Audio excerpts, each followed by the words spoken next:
Sut lang mo'y tagmay Calvary, kalalpati na munso, katuaraya tuar swal na rin nelo swan.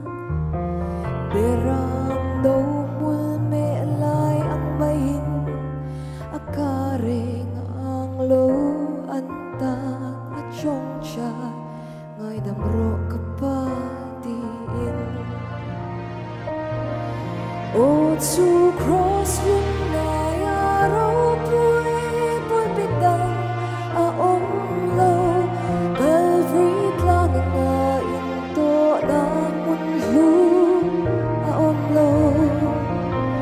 Hetiang rengang mangay natut sa siyang misoy alaong lo.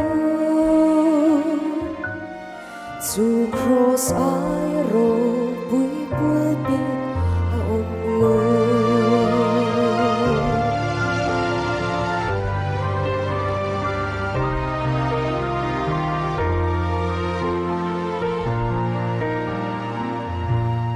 O mi antam ngay sut lang at swal, kalalpaan seksol mo, swal boyata mintlan swa na niya kan, at sunun lo'y kinulin at hi iswan japsu may tia ente ifaba ibula ading ading.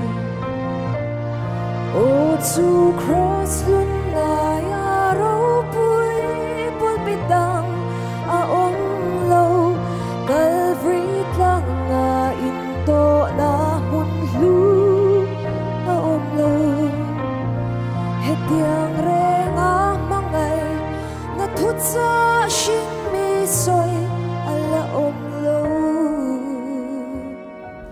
To cross ay road bu'y pulbit aong lo.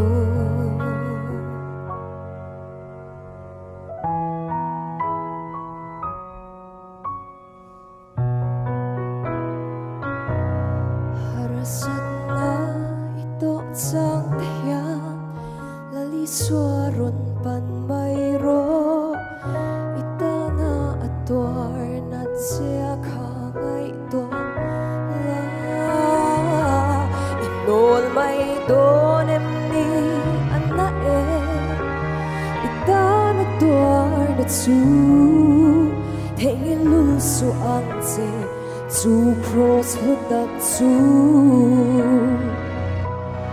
O to cross lun ngay araw po'y pulbitang aong lo, Calvary lang nga into na munlo aong lo.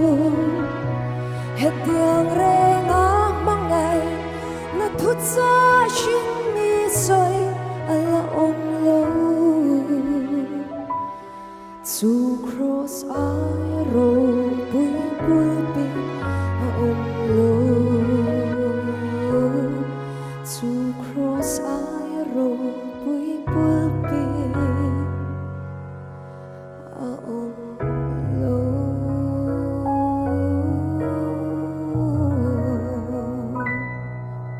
El Panda Fakla, Mel Somprose.